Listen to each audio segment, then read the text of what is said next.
ప్రపంచంలో అత్యంత శక్తివంతమైన దేశంగా చెప్పుకునే అమెరికా తనను తాను ప్రజాస్వామ్య రక్షకుడిగా, మానవ హక్కుల కాపలాదారుడిగా చూపిస్తుంది. కానీ చరిత్ర తిప్పి చూస్తే అమెరికా చేసిన కొన్ని చర్యలు ప్రపంచ దేశాలకు తీవ్రమైన నష్టాన్ని కలిగించాయి. ఈ వీడియోలో అమెరికా ఇతర దేశాల్లో జోక్యం, యుద్ధాలు, సీక్రెట్ ఆపరేషన్, ఆర్థిక మరియు రాజకీయ స్వార్థాలు, అమెరికా ఏం చేసింది తన కోసం అన్నదాన్ని ప్రశ్నిస్తుంది. రెండో ప్రపంచ యుద్ధం తర్వాత యూరోప్ దేశాలు పూర్తిగా బలహీనపడ్డాయి. అదే సమయంలో అమెరికా పరిశ్రమలు, ఆయుధాలు, డాలర్ ఆధిపత్యంతో సూపర్ పవర్గా ఎదిగింది. నాటో వంటి కూటములు ఏర్పాటు చేసి తన ప్రభావాన్ని ప్రపంచవ్యాప్తంగా విస్తరించింది. 1960లలో జరిగిన వియత్నాం యుద్ధం అమెరికా చరిత్రలోనే అత్యంత వివాదాస్పద యుద్ధం. కమ్యూనిజం వ్యాప్తి ఆపాలి అన్న నినాదంతో వియత్నాంలో బాంబుల వర్షం కురిపించింది. లక్షలాది పౌరులు మరణించారు.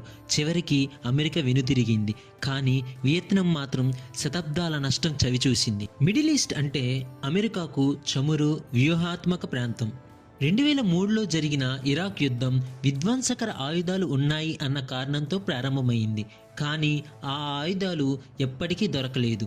ఫలితం దేశం విధ్వంసం, అంతర్గత కలహాలు, ఉగ్రవాదం. ఆఫ్ఘనిస్తాన్తో యుద్ధం 20 సంవత్సరాల పాటు కొనసాగింది. లక్షల కోట్ల డాలర్లు ఖర్చయ్యాయి. చివరికి అమెరికా వెనుదిరిగింది. ఆఫ్ఘన్ ప్రజల పరిస్థితి మారిందా?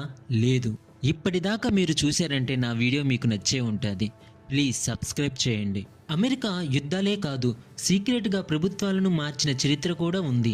సిఐఏ ద్వారా లాటిన్ అమెరికా, ఆఫ్రికా, ఆసియా దేశాల్లో తనకు అనుకూలమైన పాలకులను నిలబెట్టిందనే ఆరోపణలు కూడా ఉన్నాయి. ప్రజాస్వామ్యం పేరుతో ప్రజల ఓటును పక్కన పెట్టిన సందర్భాలు ఎన్నో. అమెరికా యుద్ధాల వెనుక ఆర్థిక ప్రయోజనాలు కీలక పాత్ర పోషిస్తాయి. డాలర్ ప్రపంచ కరెన్సీగా మారటం, ఆయుధ పరిశ్రమలకు భారీ లాభాలు. ప్రపంచంలోని అనేక దేశాలు అమెరికా ఆర్థిక విధానాల వల్ల అప్పుల ఊబిలో చిక్కుకున్నాయి. అమెరికా తన భద్రత కోసం యుద్ధాలు, తన ఆర్థిక శక్తి కోసం జోక్యాలు, తన రాజకీయ ఆధిపత్యం కోసం ఒత్తిళ్లు. అమెరికా చేసిన కొన్ని మంచి పనులు కూడా ఉన్నాయనేది నిజం. కానీ చేసిన తప్పులను కూడా ప్రపంచం మర్చిపోవద్దు. అమెరికా పూర్తిగా చెడ్డదా? కాదు. పూర్తిగా మంచిదా? అదీ కాదు. ఇది ఒక శక్తివంతమైన దేశం. తన ప్రయోజనాల కోసం ప్రపంచాన్ని ఉపయోగించుకున్న సందర్భాలు చాలానే ఉన్నాయి. నిజమైన ప్రపంచ శాంతి ఏ ఒక్క సూపర్ పవర్ చేతిలో ఉండకూడదు. మీ అభిప్రాయం ఏమిటి? అమెరికా ప్రపంచానికి రక్షకుడా లేదా తన స్వార్థానికి పనిచేసే దేశమా? కామెంట్లో చెప్పండి. వీడియో నచ్చితే లైక్ చేయండి, షేర్ చేయండి. ఇలాంటి వీడియోలు ఇంకా కావాలంటే మన ఛానల్ని సబ్స్క్రైబ్ చేయండి.